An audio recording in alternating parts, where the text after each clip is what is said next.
Budget free kayo. See? Ulit pala ang regalo niya. Bago pala eh. May regalo sa mami niya. Regalo mo sa mami mo yan? Ay, ang daddy mo magpapasasa niya. Sama naman ng vocabulary mo. Look at these oysters. Huge, huh? Well, I started with the small ones. Lenny! Ano yan? Ay, ano may suso. So, Kami razor clamps. Pwede bang bigyan ng one? Pwede bang bigyan ng klase anak mo? Madami. Pwede bigyan? Pero wag mo na makain na yun. Hindi, bigyan ko sa'yo. I forgot Ay, your name. mamaya na nakita. Baka pag nakita. What is it? Matthew.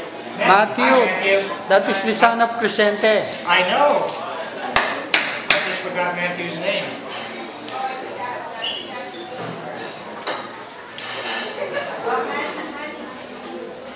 Matthew, look at the camera. Okay?